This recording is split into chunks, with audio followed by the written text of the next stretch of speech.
Bueno, buenos días.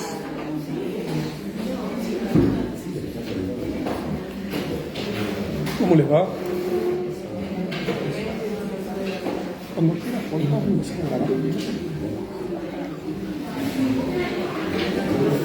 buenos días. Arrancó el invierno, a sacar las poleras, las medias polainas, la bufanda, los guantes, a guardar la musculosa. Bueno, no es que esté en vísperas de la feria de las colectividades, pero se me enfría la pelada y es algo que quizás no todos experimenten en algún momento de la vida, pero no es lo más agradable. Bueno, tanto tiempo. El 5 de julio, con motivo del parcial, que está programado para todas las comisiones, incluso los estudiantes virtuales tienen que venir a hacer un examen presencial, no vamos a tener teórico. ¿Tá? O sea, el 5 de julio no hay teórico. ¿Dónde habíamos dejado la clase anterior?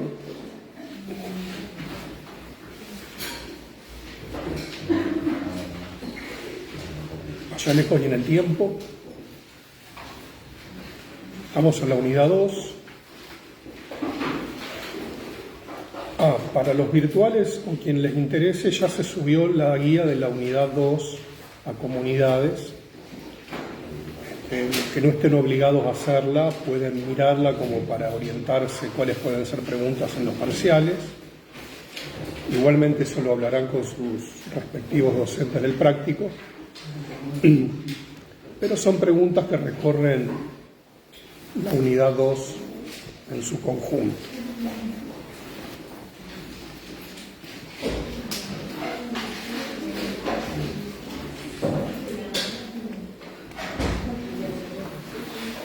Estamos en la unidad 2 del programa.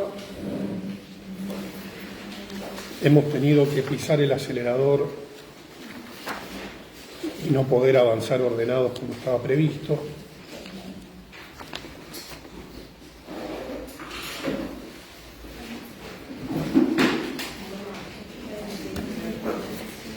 Estaríamos trabajando en punto 2 y 3 de la segunda unidad.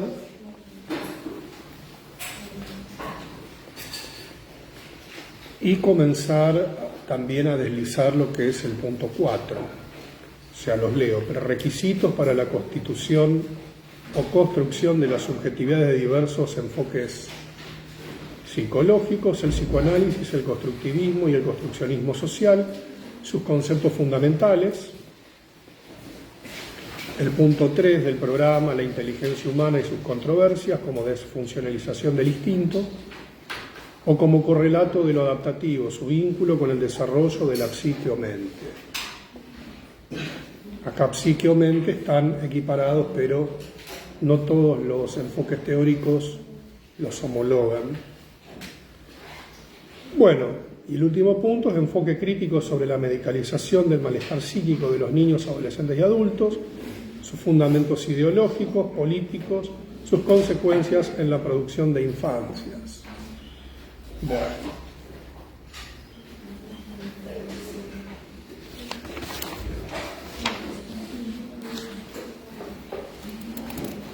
En lo que respecta al cronograma de clases,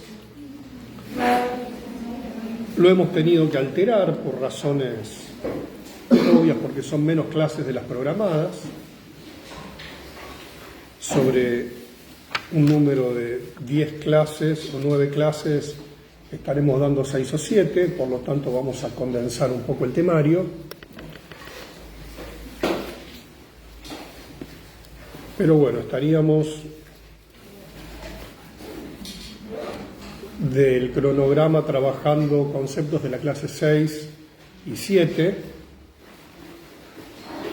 quizás algo, bueno, yo diría más bien de la 7, 8, y vamos a ir introduciéndonos en la 9, para que vayan llevando la bibliografía. ¿Está? Recuerden ustedes que este programa está armado de forma tal que cada unidad de las 4 tiene un texto de presentación, vale decir, un texto que engloba y intenta darle sentido a la pertinencia de los conceptos y de los recorridos. Porque en una asignatura que aborda un tema tan complejo, en una currícula donde no contamos con grandes conocimientos previos y posteriormente tampoco se progresa mucho en esto, nos vemos obligados a condensar conceptos que se deberían dar por lo menos en un área en prácticamente una sola asignatura. Entonces, de ese modo, para evitar el efecto dispersivo que creo que se viene conteniendo escuchando los últimos exámenes, si ustedes después de lean el programa, ténganlo como una referencia y piensen siempre que el primer texto de cada unidad es un texto que enmarca. Enmarcar no es agotar, simplemente para la pertinencia de la asignatura organiza el estudio posterior. Entonces hay textos que hacen como una introducción a la unidad y después hay textos de profundización. Sobre todo en una asignatura donde se trabajan teorías distintas, enfoques distintos, y esto muchas veces, cuando sobre todo se lee la materia de manera rápida para rendir los exámenes, a veces genera más confusión que claridad. Entonces tengan esa referencia siempre cuando aborden una unidad. El primer texto es un texto que condensa y organiza. Bien, el texto entonces que ordena esta unidad, y lo repito aunque lo venga diciendo en las clases anteriores, es pensamiento e inteligencia en el marco de las teorías de la subjetividad, un aporte preliminar para un debate interteórico. En este texto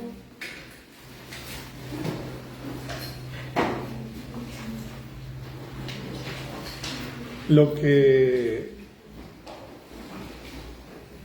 vamos a ver es, primero, cuáles son los prerequisitos para una teoría de la subjetividad. Creo que el más importante de todos ellos, como veníamos hablando, es primero poder entender la subjetividad como un campo complejo, interdisciplinario, que no pertenece a un solo campo.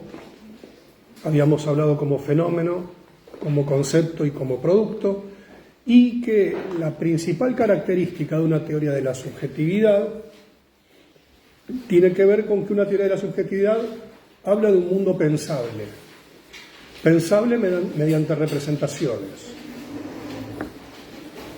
y que estas representaciones las produce, en términos generales, la mente. La mente, nuevamente, vamos a diferenciarla de lo que se considera el cerebro. Por mente entendemos una mente representacional. En inglés se utiliza el término minds para mente o pensamientos y brain para cerebro. Los que jueguen Plantas versus Zombies, cuando dice brains, son cerebros, no mentes. La mente es una mente representacional. Es decir, el cerebro sería una condición necesaria pero no suficiente. Se necesita un conjunto de acciones posteriores para que la mente se organice representacionalmente. Por lo tanto, hablábamos de un mundo pensable, y aquí vamos a probablemente la característica más importante de una teoría de la subjetividad, es esta discontinuidad entre naturaleza y cultura.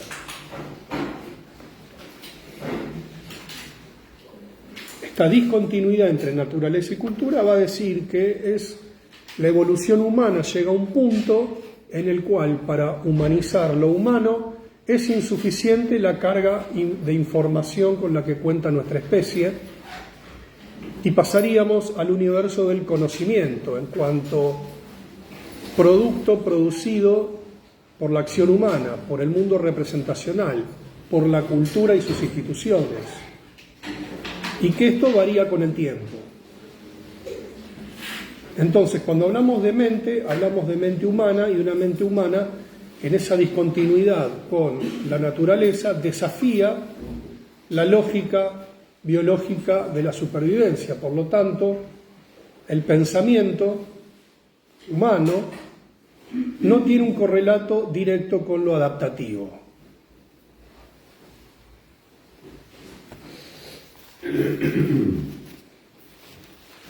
Es decir, nuestra especie tiene características singulares.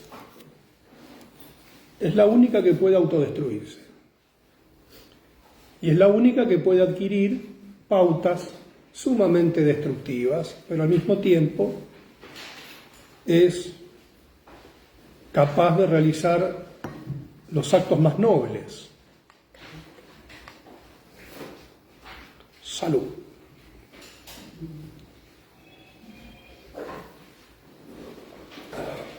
Es verdad, estaba caliente el mate. Bueno.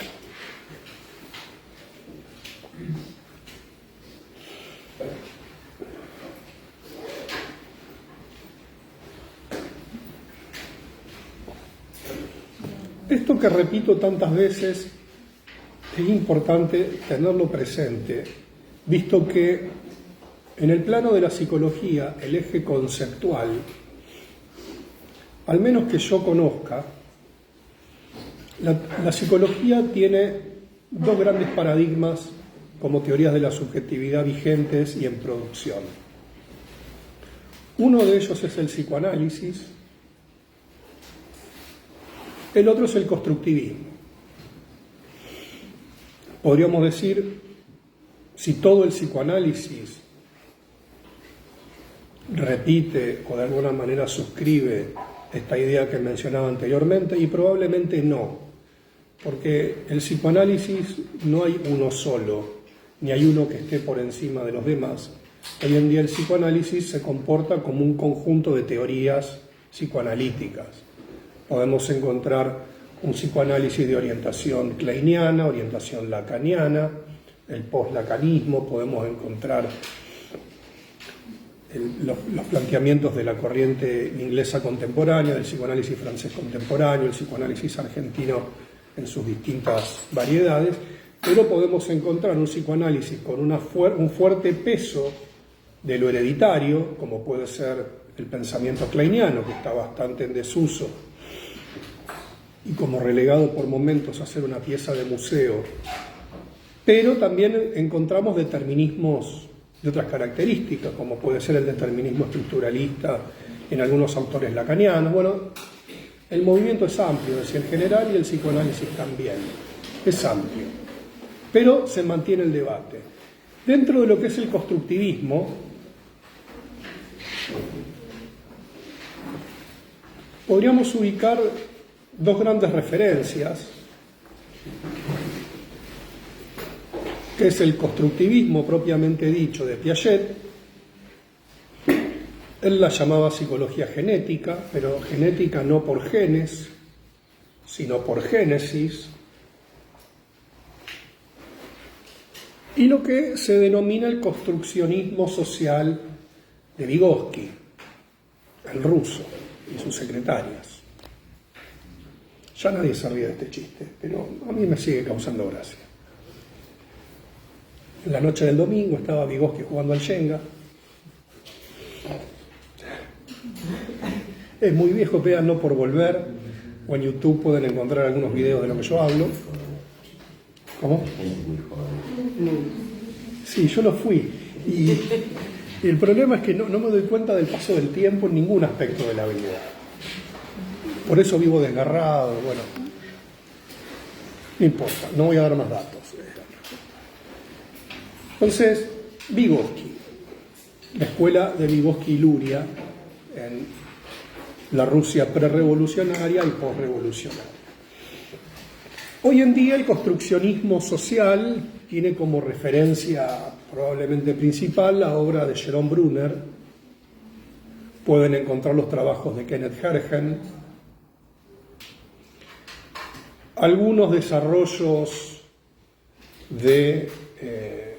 ¿cómo se llama este muchacho? Bueno, se me fue la mente. Es que habla de las inteligencias múltiples. Se me fue.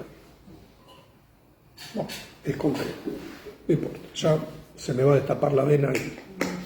Comí mucho locro ayer y voy a una angioplastía directo. Ya viene con la orden de consulta. ¿Cómo? Gardner. Howard Gardner, muchas gracias. Ahí se destapó la vena, gracias. Howard Gardner.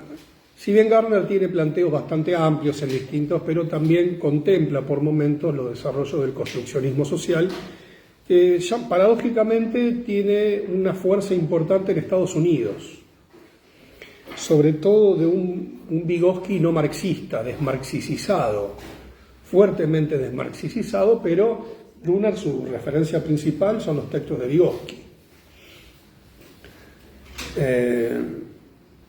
El texto de Olson, por ejemplo, que está en el programa, también sigue las líneas del construccionismo social norteamericano,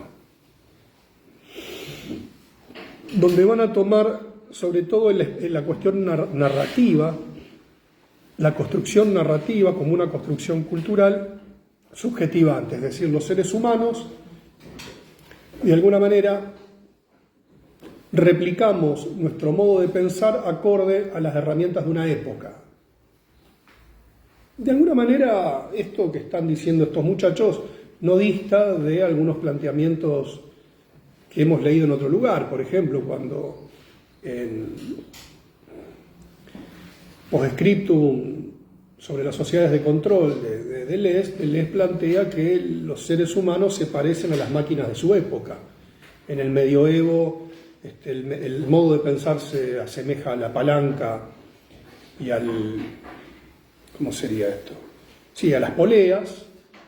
El sujeto moderno tiene un modo de pensar disciplinar a modo del panóptico y de los dispositivos disciplinares, y actualmente nosotros nos pareceríamos más a las redes sociales en nuestro modo de producir. Ahora bien, creo que acá tenemos otra premisa que no es menor, es que en este parecernos a nuestra época, hay una frase muy tierna de Marc Bloch, el historiador francés, partisano, decía: los hijos son más hijos de su tiempo que de sus padres. Tenía como esa frase, que es muy interesante. O sea, ahora nuestro tiempo es un tiempo mucho más cambiante que tiempos anteriores. Si uno se preguntase sobre el año 1200 y la generación que nació en el año 1230, no había grandes cambios. Ahora, nosotros ya tenemos grandes cambios con una generación a la que le llevamos 10 años.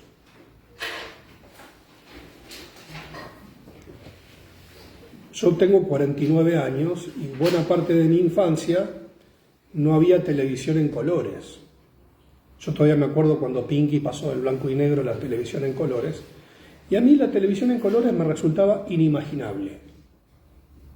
Y el primer efecto que me dio la televisión en colores fue de rechazo, me pareció una cosa chillona, inmirable. Y hoy en día estamos en una época donde uno con el celular o con el reloj o con otros dispositivos tiene una conexión global. Esto era imposible de ser imaginado hace mucho tiempo atrás. Por lo tanto, hay un conjunto de conceptos de época que, si no fuera por las herramientas que aporta nuestra cultura, serían impensables, salvo en un esquema de ciencia ficción muy imaginativo o el delirio.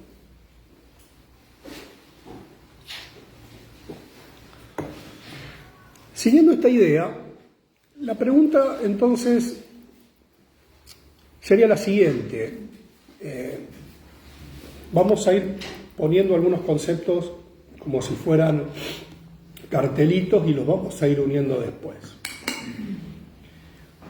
Sylvia Bleichmar diferencia en varios momentos de sus trabajos lo que ella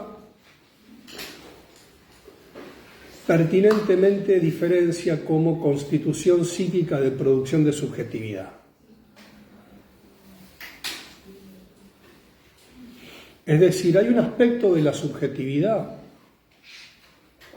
que es histórico-social.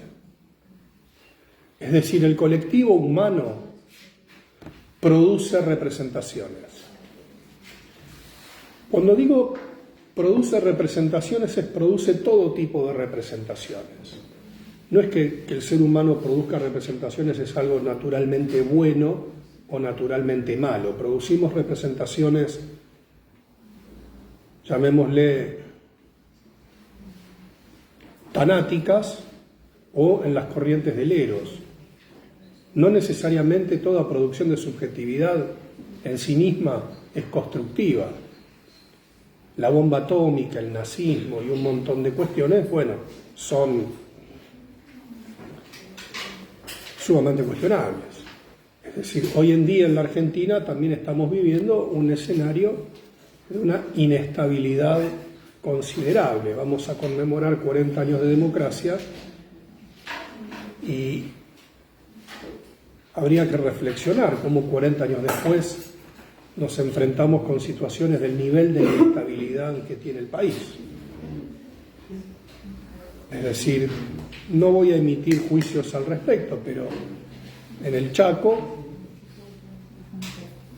todo parece indicar que ha desaparecido una persona y no se sabe si esta persona fue calcinada, se la dieron de comer a los chanchos y en la búsqueda de este cuerpo van apareciendo fragmentos de otros cuerpos.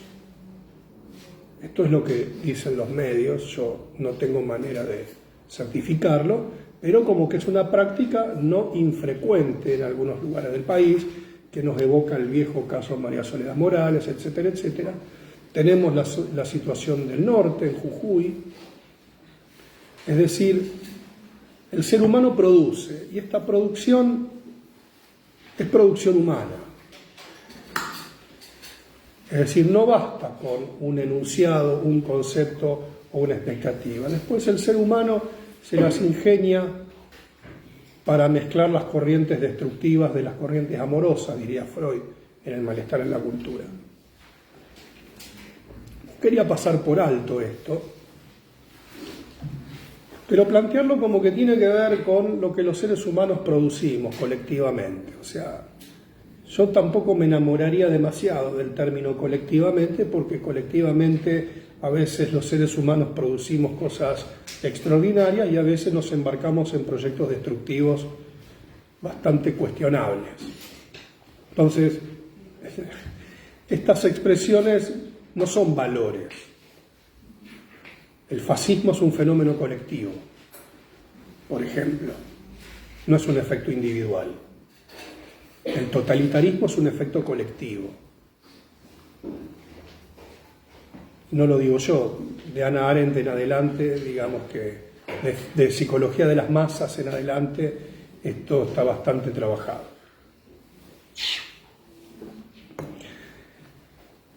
Entonces, encontramos en la subjetividad, en la producción de subjetividad, una producción histórico-social. Y son los modos históricos con los cuales el sujeto se emplaza. Es decir, un individuo es representativo de su época, de las marcas que las instituciones y de las prácticas sociales que se han depositado allí. Podemos hablar de este modo de un sujeto de la antigüedad, de un sujeto moderno, de un sujeto medieval, de un sujeto contemporáneo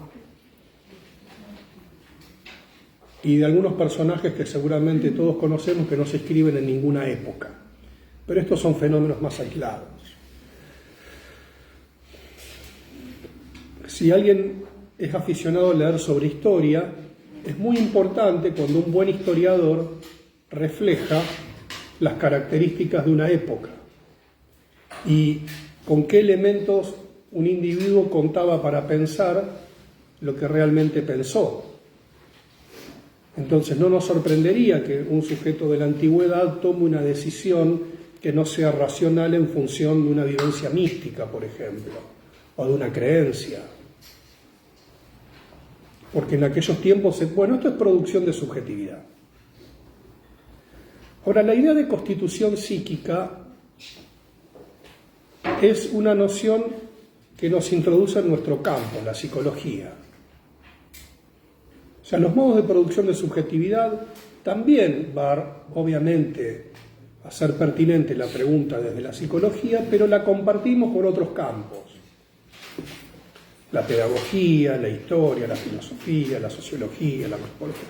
Bueno, el conjunto de ciencias humanas. Ahora, ¿cómo lo humano deviene humano? Es la pregunta inherente a nuestro campo. Y acá, tanto el psicoanálisis como las otras teorías de la subjetividad van a establecer sus debates.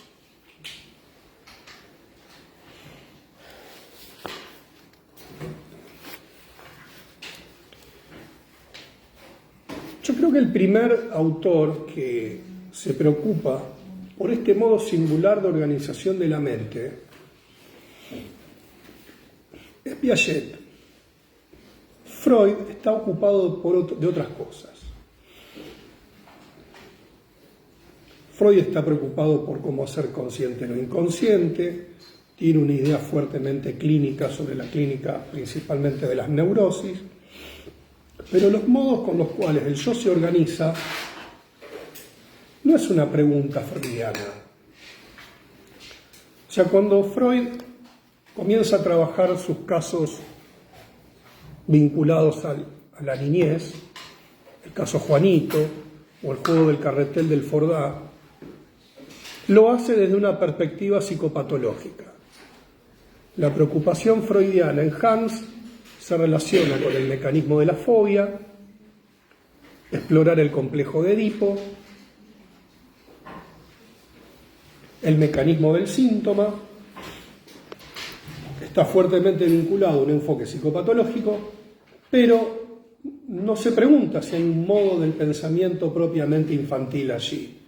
Quizás podemos encontrar algunas pistas en lo que son las teorías sexuales infantiles, podemos encontrar algunas pistas en lo que son las fases de evolución libidinal, pero la teoría freudiana no es una teoría de exploración, por lo menos como la plantea él, de una infancia en situación sana, en situación de progreso.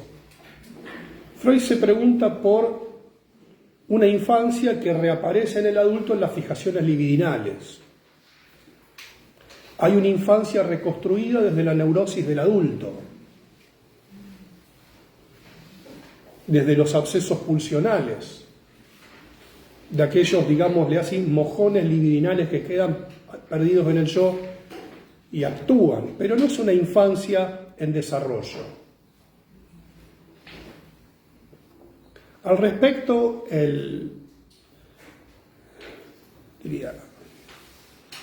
Daniel Stern se plantea esta diferenciación entre el niño clínico y el niño observado.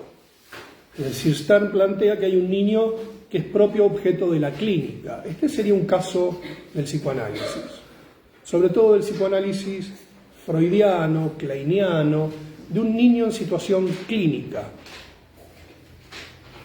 Es decir, que se expresa a partir del síntoma, dicho a grandes rasgos. Pero el niño observado es un niño que está siendo observado en situaciones que no son necesariamente clínicas. Podríamos hablar de un niño en situación pedagógica, etcétera, etcétera, pero siempre el niño está sujeto a algún punto de vista adultomórfico. Pero Piaget plantea esta idea de un niño que se desarrolla, que no está sometido a una situación preestablecida con un objetivo clínico, sino tratar de entender cómo se organiza la mente.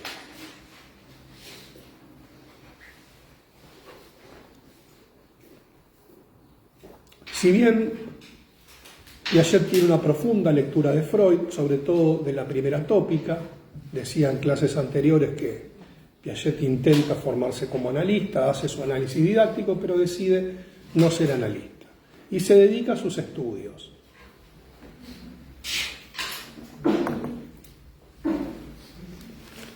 Por lo tanto, esta observación que hace Piaget podríamos ubicarlo en el campo de la subjetividad, Porque la premisa principal que va a plantear este autor es que el primer contacto con la realidad, dicho de manera amplia, no es una copia de la realidad.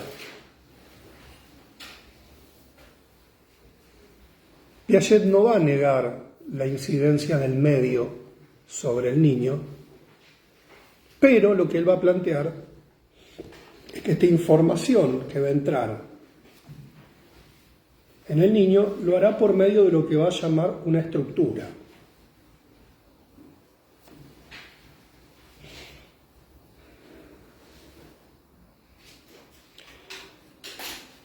Y que esta estructura va a tener algo que se va a llamar memoria. En esto, Piaget va a utilizar los conocimientos de la biología de su época. O sea, la memoria es algo que tiende a conservar, registra.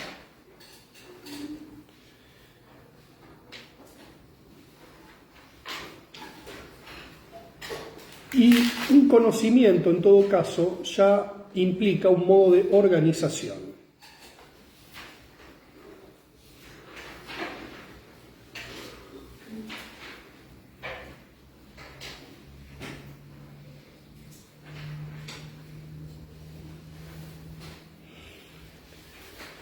Por lo tanto, un ser humano nace con conductas reflejas.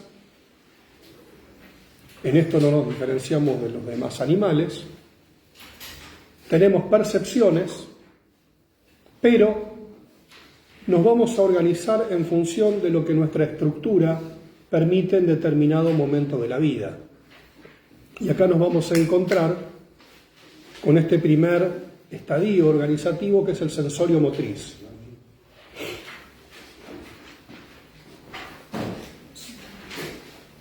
¿Qué está diciendo Piaget? Que este primer conocimiento del mundo es un conocimiento sensorio-motriz. Es decir, solamente podemos representar sensorio-motrizmente el mundo. Cuando vemos un bebé chiquito, un recién nacido, vamos a ver que todo lo que sucede en el mundo externo, él lo retraduce al tiempo estructural en el que se encuentra.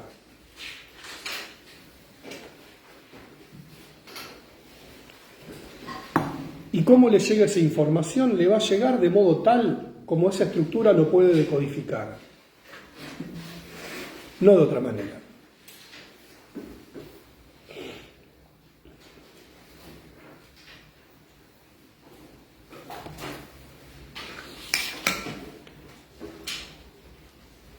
Esto mismo es lo que el autor considera como epigénesis.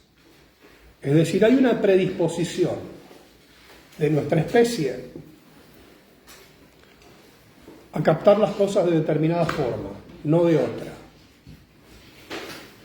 Pero esa prefiguración no camina por sí misma.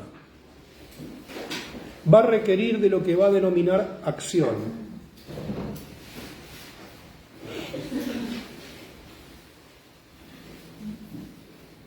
Y si bien la acción tiene una interacción con el medio, para Piaget lo determinante va a ser cómo la estructura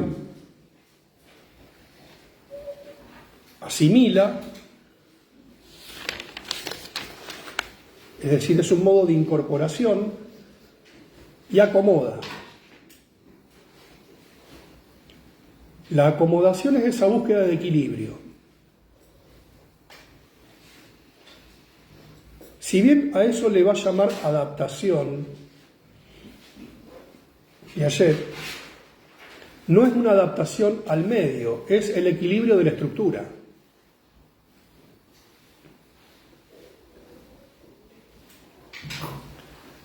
Vamos a un ejemplo sencillo. Un bebé recién nacido toma el pecho. Recibe un quantum de información sensorio-motriz. Succiona, ingresa la leche, puede sentir alivio, placer. En esto Piaget no se mete mucho en el aspecto más freudiano. ¿Qué suele pasar después que un bebé toma la teta? A veces se duerme. y a veces queda sobreexcitado. Por lo tanto, acá vienen dos grandes escuelas, los chupetistas y los antichupetistas.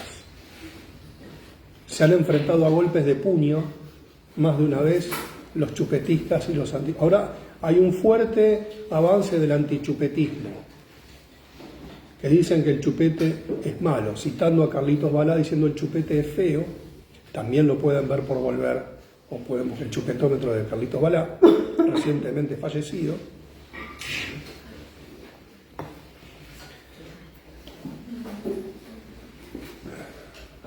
¿Por qué? Porque el chupete le permite al bebé seguir succionando, calmar ciertas excitaciones y dormirse. Y a veces el mismo bebé dormido sigue haciendo el movimiento del chupeteo. O sea, Freud encontraría allí los primeros esbozos de una actividad autoerótica.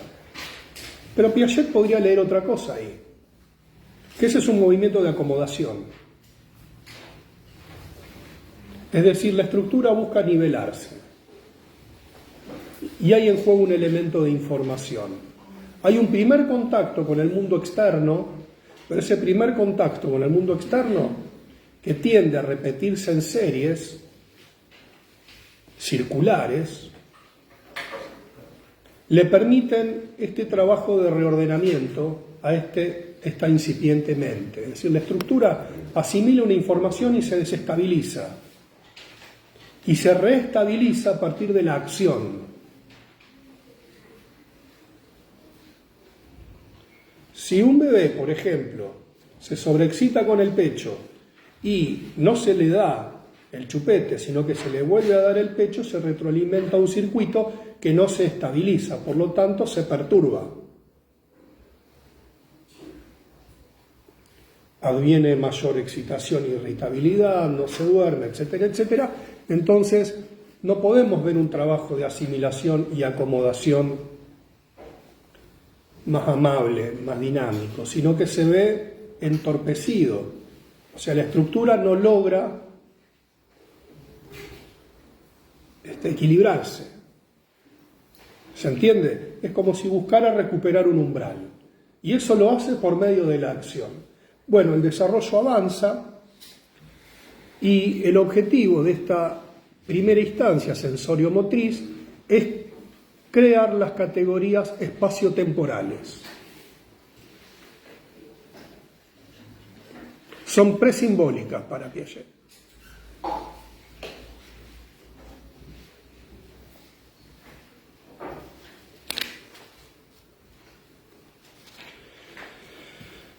Por lo tanto, un estadio para Piaget, que siempre se los considera de una manera como evolutiva, y no, son estados de conocimiento. Son conductas constantes, hay un mismo patrón.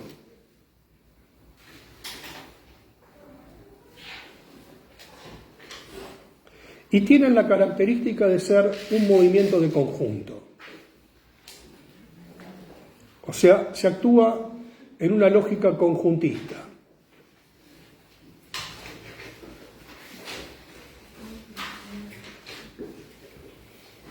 ¿Qué significa esto? Que en el periodo sensorio-motriz no hay otro modo de representación que no sea el sensorio-motriz. Ahora bien, este tiempo es fundamental para la vida y en la observación de bebés es particularmente interesante. Voy a dar un ejemplo. Los seres humanos, antes de caminar, tenemos otros medios de locomoción. ¿Conocen alguno? Gatear. Ahora, ¿todos los bebés gatean igual? No. Hay unos que gatean de colita, otros se arrastran, otros cruzan una piernita, otros... Como que cada bebé tiene como un estilo propio de gateo, ¿no? Ahora, un bebé no podría gatear si no podría de alguna manera ubicar que su cuerpo ocupa lugar en el espacio. Que los objetos no vienen hacia él, sino que él tiene que ir hacia los objetos. Muchos bebés antes de gatear se paran, por ejemplo, en la cunita, se trepan del alambrado, como si estuvieran en la cancha, se suben a la practicuna. Y hubo algo que a mí siempre me llamó la atención cuando mis nenes eran chiquitos, cuando se paraban en la practicuna y no se caían, por ejemplo. Era interesantísimo eso, porque había uno que era muy gracioso porque cruzaba el brazo por arriba de la baranda y quedaba como colgado y con una mano agarraba cosas. Y una vez quiso agarrar cosas de aquel lado. Y yo dije, a ver qué hace.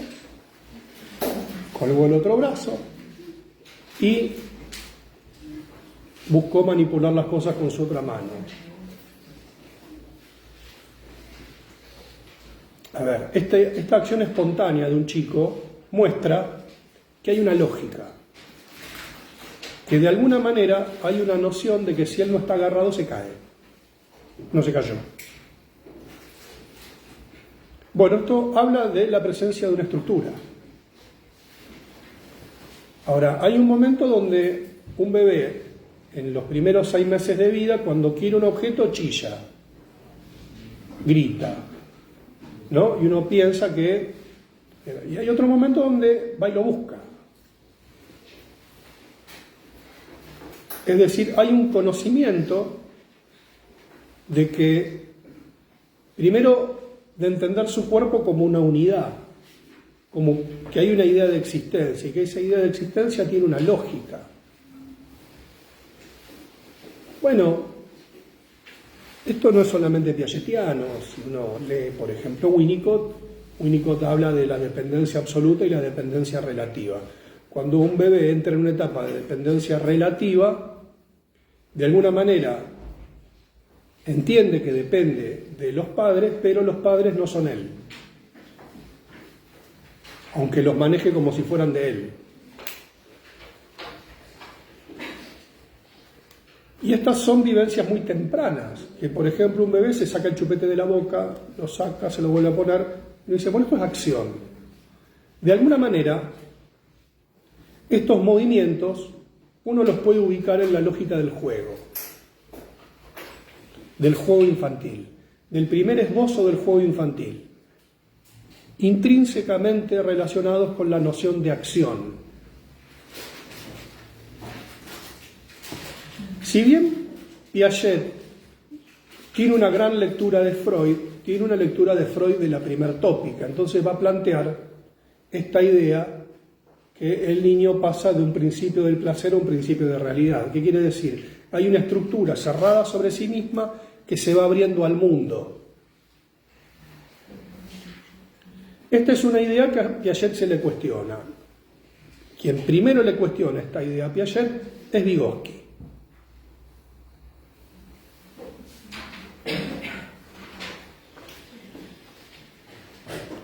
Ahora bien, lo que a mí más me importa de la concepción piagetiana, vygotskiana, no es que se sepan de memoria los estadios y que hagan un estudio minucioso. Para esto habría que leer sistemáticamente el autor. Ya deberían manejarlo. Lo interesante acá es cómo el sistema educativo, a partir de los aportes del constructivismo, cambió. Vamos a hacer como este primer gran paréntesis. Digamos que hay 2 grandes modelos en la historia de la educación, dicho a grandes rasgos. Uno es el modelo de la instrucción, que tiene sus orígenes probablemente en San Agustín, y que se basa en la escolástica religiosa y en la imposición de una doctrina. Como que el infante debe ser formado por una información que viene de afuera, ya prearmada, y que la pedagogía es el instrumento por el cual los niños deben asimilar esa información. Es decir, es una educación fuertemente doctrinal, con un peso importante de la escolástica, en donde el énfasis está puesto en el conocimiento.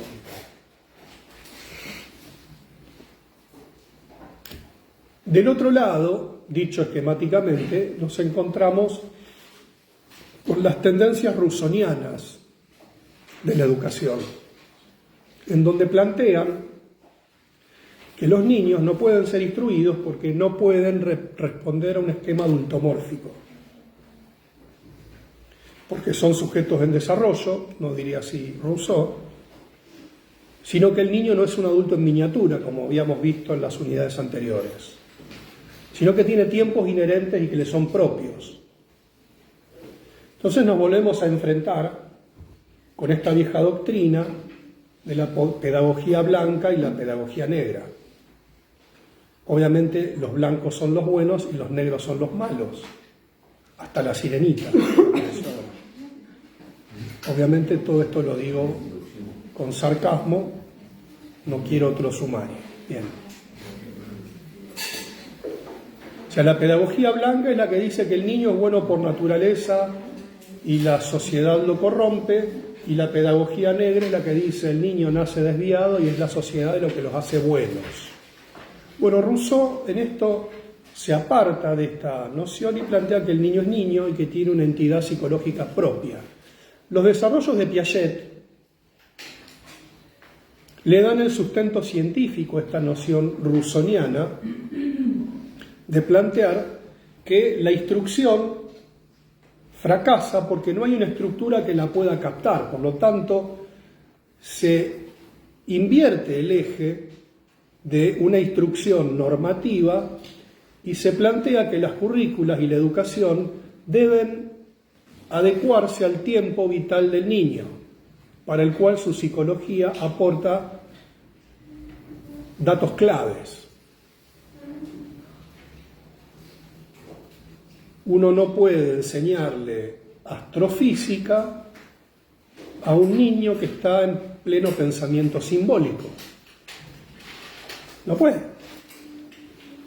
Si uno lleva un bebé al balseiro, no va a aprender física más rápido. No, agarrará un tubo de ensayo y lo chupará.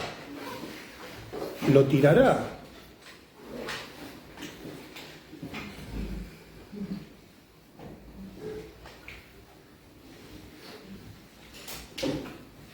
Enseñarle doctrina religiosa a chicos tan chiquitos no tiene mucho efecto.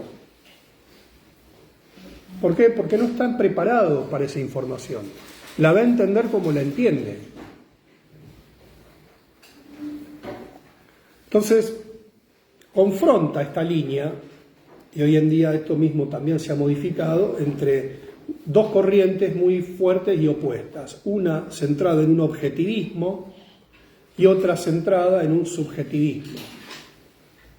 Y la educación pedagógica hoy en día se encuentra en esta tensión. Por lo tanto, ¿son los tiempos del niño o son los tiempos del sistema o son los tiempos de la sociedad? ¿La sociedad debe adaptarse a la situación de cada sujeto individual o el sujeto tiene que hacer un esfuerzo por adaptarse a la sociedad? Si el sujeto no se adapta a la sociedad es mala, porque no lo espera y no lo respeta en su singularidad. Pero, si es al revés, la que es mala es la sociedad, la que castiga y reprime. Bien, nos encontramos hoy en día bastante lobotomizados por estos debates, pero Piaget introduce una idea muy fuerte acá y sistemática. Y la pedagogía va a tomar nota de los desarrollos de Piaget, aunque Piaget no haya tenido nunca nunca haya definido de antemano construir una teoría que abone a la pedagogía. Termina de alguna manera hablándole a los pedagogos porque los pedagogos toman sus textos como una gran referencia. Ahora bien, hecho este paréntesis que no es menor, estamos viendo cómo se puede plantear un modo de pensamiento infantil distinto del adulto con un planteamiento teórico. Esto no existía antes de Piaget. Existían observaciones y el sentido común, pero no existía una teoría que dé cuenta de esto. ¿Por qué? Porque la mente se estructura por estadios. Y esta estructura tiene la característica de ser autoestructurante. Esta es la idea probablemente más brillante de Piaget.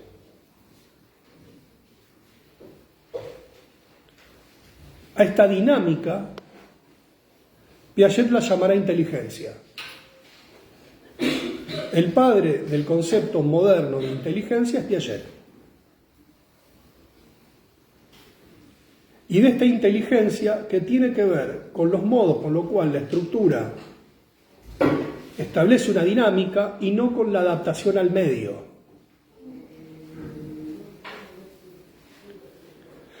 Ahora, el periodo sensorio-motriz es revolucionado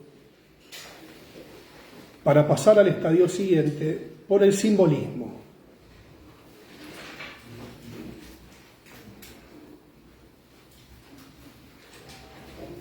Una vez que la mente produce el simbolismo, hablando por simbolismo, el símbolo verbal, que esto es independiente si hay habla, la mente se revoluciona. Difícilmente pueda pensar como antes y se pasa de un estadio al otro. Hay una etapa muy linda, digámoslo así, con los chicos, los que hemos criado hijos lo sabemos muy bien, cuando los niños se comportan en el mundo adulto como un extranjero que no comprende el idioma, pero sabe que las cosas significan algo. ¿No? Entonces nosotros nos vamos de viaje a Senegal, no entendemos una palabra, pero sabemos que la gente está hablando y podemos pensar y establecer algunos nexos simbólicos. Es muy común con los chicos chiquitos que dicen no habla pero entiende todo. ¿No? Incluso entiende cuando están hablando de él, y aunque uno no lo esté nombrando.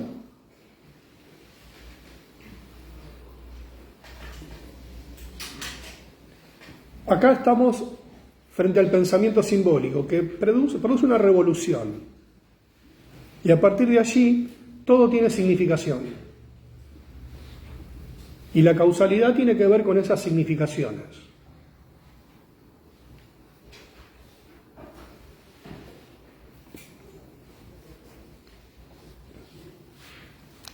En esta instancia solemos ver un juego más fantasioso. Es muy común el juego de superhéroes en los chicos. Bueno, varía bastante, pero acá ya vemos un juego más parecido al juego infantil, donde el niño personifica, o los niños tienden a personificar distintas cuestiones. Pero aún no hay un desarrollo de una lógica formal que uno pueda instalarles. O sea, las cosas se producen por un pensamiento mágico. Pero ya estamos en el plano del simbolismo. Acá tenemos un nuevo estadio, es decir, hay una revolución en el plano de la mente. Vygotsky se va a plantear otras cuestiones y va a tomar posición también sobre la lectura de Freud. En el centro de la escena del debate Vygotsky-Piaget está la obra de Freud. Esta idea, al menos con la que yo me formé en algún momento, como que Freud va en un carril paralelo de la historia de la psicología y todos los demás discuten pavadas, cuando la posta va por acá, no es tan así. El pionero de la psicología moderna, y sé que esto genera alguna controversia, son los desarrollos freudianos. Los demás autores son quiebres o disidencias o detracciones que va a tener el mismo psicoanálisis, en algunos casos con interesante justificación y en otros, en algunos casos y en varios proyectos básicamente delirantes. Pero que hoy en día están todos de moda en las nuevas terapias, pero no importa, eso ya es una consideración al margen. La cuestión es que Vygotsky va a plantear una idea siguiendo al Freud de la segunda tópica. Si Piaget sigue a la primera tópica, Vygotsky sigue a la segunda. Pensemos que en aquellos tiempos los patriarcas y pioneros de la psicología moderna publicaban, las publicaciones se hacían en congresos, se debatían en los congresos, se agarraban a piñas en los congresos, las publicaciones tardaban años en salir, tardaban más tiempo en llegar. Además, la problemática de las traducciones, de la guerra. Pensemos que los distintos psicólogos, vamos a decirlo así, e investigadores de la época, en muchos casos quedaban en bandos contrarios durante la guerra, la Primera Guerra Mundial, ni hablar de la Segunda Guerra Mundial. Bueno, muchos de estos no llegaron a esa instancia. La cuestión es que a Vygotsky le llega la primera versión de Más allá del principio del placer, años 20. Y Luria y Vygotsky traducen al ruso la primera versión de Más allá del principio del placer y fundan la Escuela Psicoanalítica de Moscú. Ahora, ¿qué entendieron de psicoanálisis esos muchachos? Es un misterio. Un misterio. Hay una publicación sobre el psicoanálisis en los primeros tiempos de la Unión Soviética y yo leí el prólogo que escriben Luria y Vygotsky de Más allá del principio del placer y no sé qué entendieron esos muchachos. Lo leí, no entendí un pomo, no sé qué pusieron ellos. Después les cuento bien cuál es la publicación, lo pongo en el grupo para que tengan la referencia. No se entiende qué entendieron porque creo que no leyeron el texto de primera mano, sino que leyeron comentarios, especialmente de Blüher, que Blüher tenía una visión sumamente endogenista de las teorías freudianas. De hecho, en Psicología de las Masas y Análisis del Yo, hay una mención de Freud a Blüher, donde Blüher plantea el narcisismo como un estado autista. Yo ya creo que esos términos, si no me equivoco. O sea, y hay muchas referencias en Pensamiento y Lenguaje a la obra de Blüher. Probablemente Luria y Vygotsky leyeron más a Blüher que a Freud. Pero esto no quita una crítica sumamente interesante para perforar el estructuralismo genetista de Piaget. Es estructuralismo porque la mente se estructura y genética porque es creada. Génesis, no genética de los genes. Esto lo tienen que haber escuchado ya en algún lugar. Bien, entonces, ¿qué plantea Vygotsky?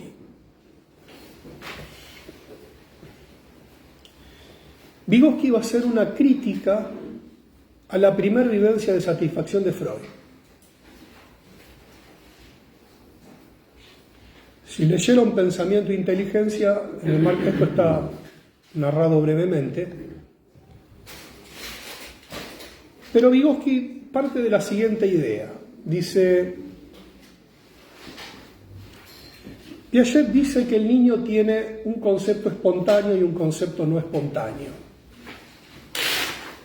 Brevemente, Vygotsky es alguien que proviene de la lectura de la literatura, tiene un gran conocimiento de la literatura rusa, trabaja en los hospicios, lo que serían los manicomios de la Rusia zarista y de la modernización de lo que posteriormente fue la Unión Soviética.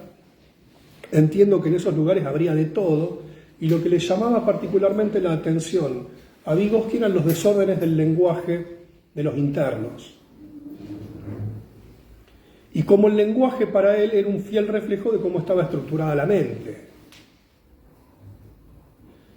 Pensemos además que Vygotsky era marxista, era un marxista leninista, y acompaña la Revolución Rusa y la modernización de la Unión Soviética.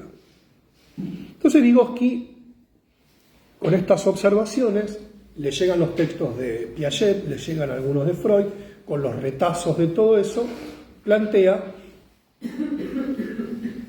dice, Freud dice que el niño alucina el pecho. Dice, como que el instinto autoengendra la vivencia del pecho y de la lactancia.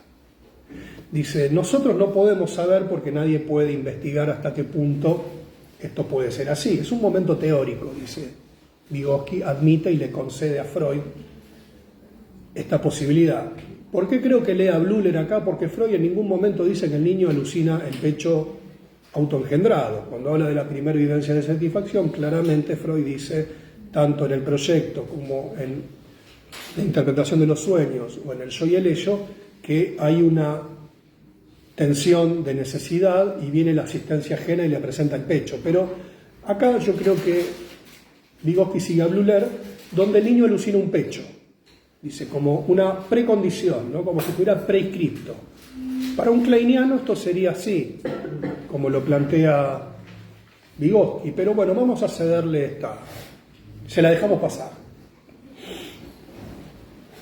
Entonces, lo que dice Vygotsky es que el pecho, para ser alucinado, tiene que haber estado. Y lo que ubica el pecho frente al niño es la cultura, que hay una anticipación de la cultura. Entonces va a plantear Vygotsky una teoría sumamente interesante, porque va a seguir a Piaget diciendo, bueno, Piaget dice que hay un concepto espontáneo del niño, le dice así, y uno no espontáneo, que es el que la cultura le plantea. Es decir, para un niño que está en la fase simbólica, un objeto puede ser lo que representa para él, pero no lo que representa en el plano de la cultura.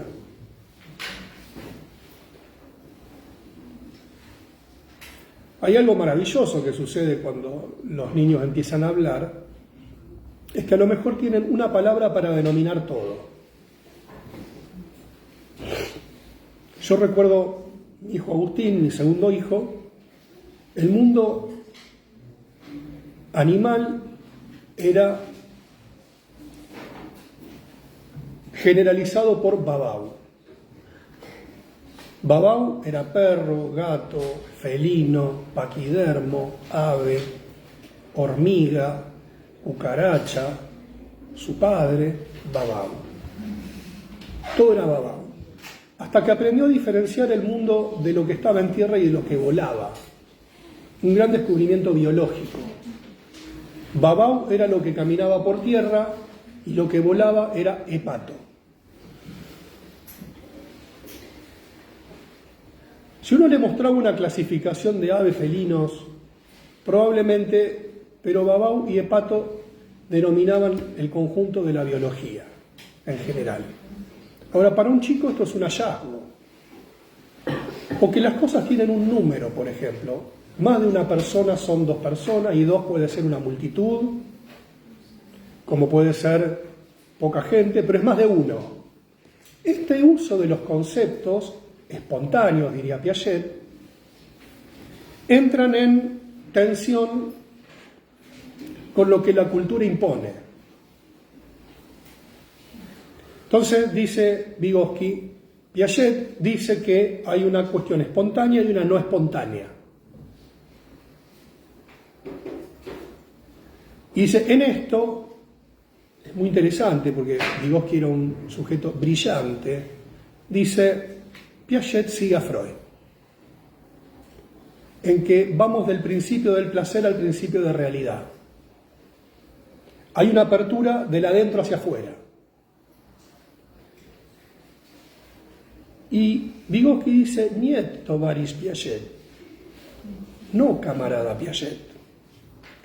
Es al revés.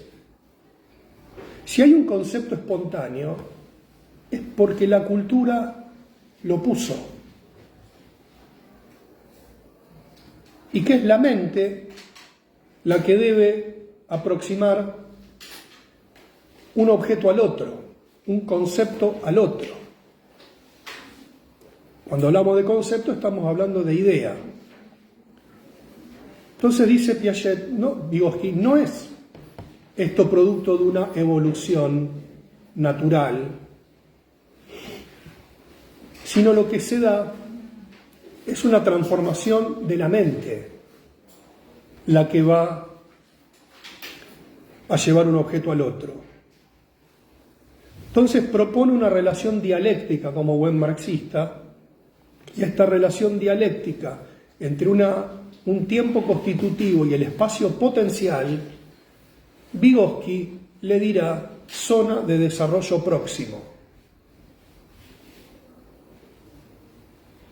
que el estadio tiene un tiempo potencial. De alguna manera, Vygotsky plantea un conflicto intraestadio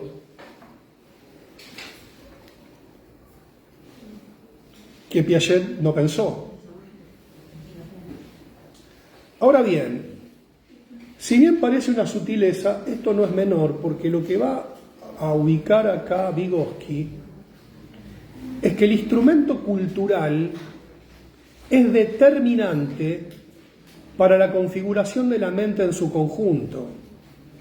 Y lo que va a plantear es la gran diferencia que va a haber entre una mente escolarizada y una mente no escolarizada.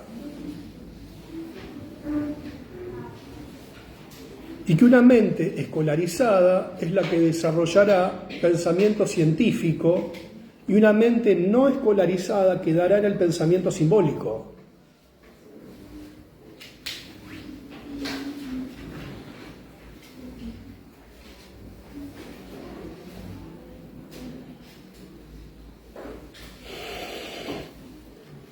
La idea de zona de desarrollo próximo no es con un amiguito aprende, con un chico más grande aprende. No, tiene que estar dado el espacio potencial, es decir, tiene que estar dada esa potencialidad.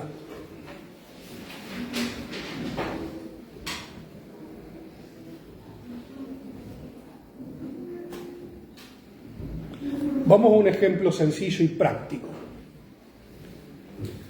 Cuando un bebé se sienta, sostiene la cabeza, sostiene el tronco y se sienta, empieza a prepararse para la locomoción y la bipedestación. Es una primer gran conquista de su cuerpo en el espacio.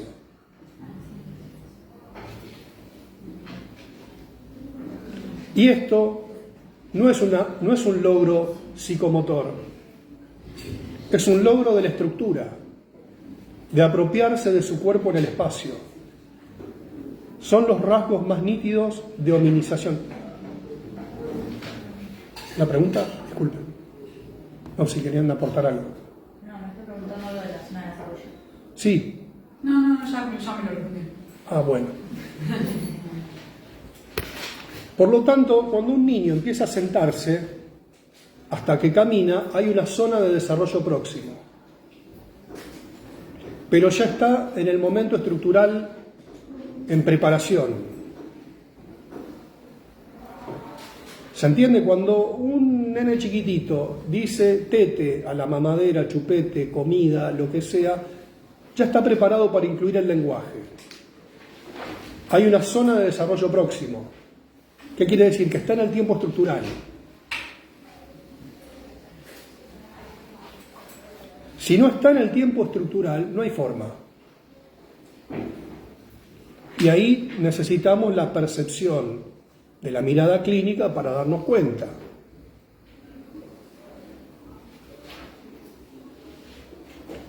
Un nene chiquitito que está en una fase simbólica no puede aprender a sumar y restar, no porque tenga una discapacidad, sino porque el número es un signo en sí mismo.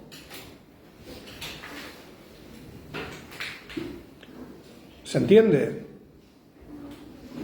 Necesita desarrollo. Por lo tanto, es una zona de desarrollo. Necesita tiempo, necesita acción. Ahora, ¿cuál es la gran diferencia entre Vygotsky y Piaget? Que lo que va a proponer Vygotsky es que si la cultura no ha desarrollado el instrumento, la cultura no ha desarrollado el medio, ese logro cultural no se logra.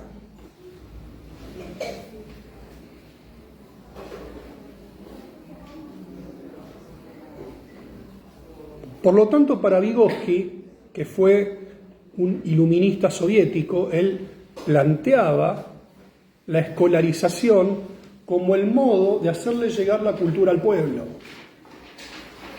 y de ilustrar a las poblaciones y sacarlos del pensamiento oscurantista. Vygotsky en esto es un gran modernista. Incluso tiene reflexiones extraordinarias. Dice: la escuela no tiene que enseñar nada útil, decía él. La escuela tiene que enseñar a pensar.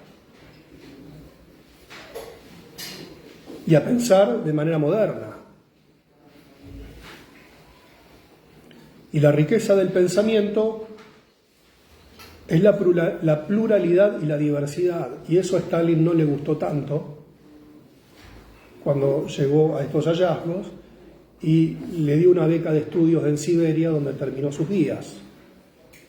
Murió muy joven Vygotsky en el lager soviético.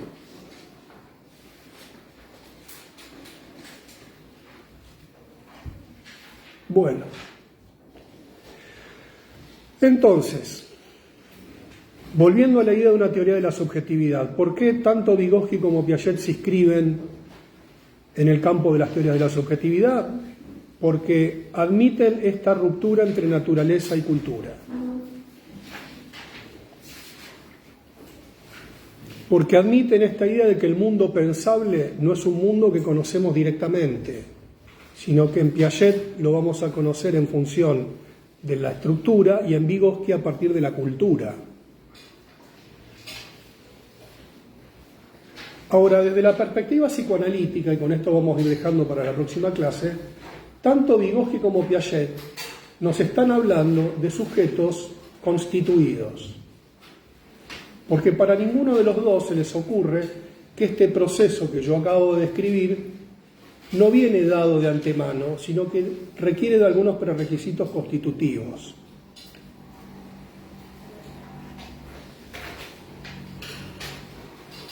Desde la perspectiva psicoanalítica, por ejemplo, de Bleichmar, vamos a encontrar, y les tiro esto como la frase para el próximo capítulo: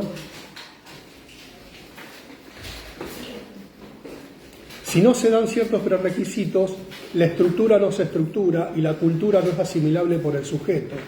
Vale decir, la constitución de la represión originaria. Si el aparato psíquico no es clivado por operatoria de la represión originaria, este procedimiento o este proceso que tanto Vygotsky como Piaget describen es imposible. Que hay un tiempo constitutivo anterior.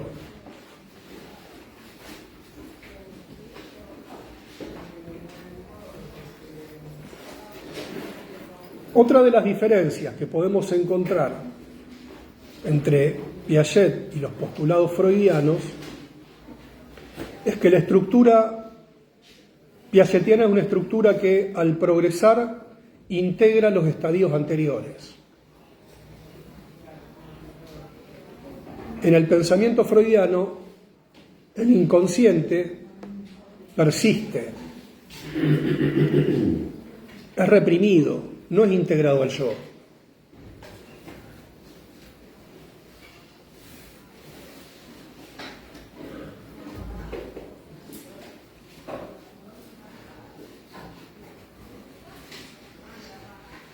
La otra diferencia que podemos encontrar es que en Piaget la lógica de movilidad del aparato de la estructura es la lógica matemática. En Vygotsky será el modelo lingüístico, no lingüístico en términos de Lacan, es decir, el lenguaje como instrumento de la cultura. En el caso de Freud vamos a encontrar la sexualidad infantil como algo que no se integra, sino que es reprimido.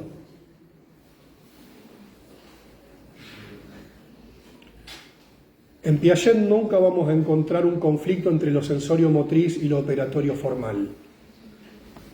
Eso no puede suceder.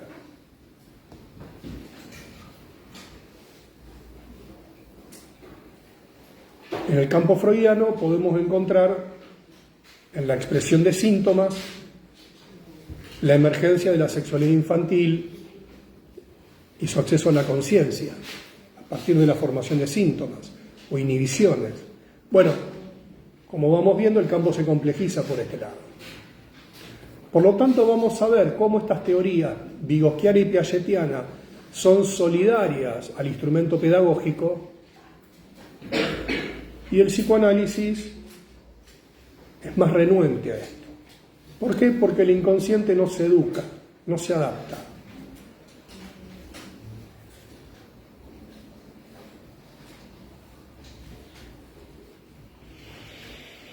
Bastante complicadito. Bueno, ¿alguna pregunta? Ya estamos en horario.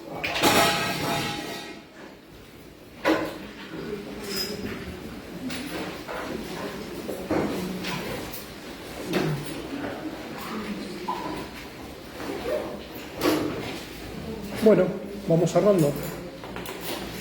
Hasta la próxima.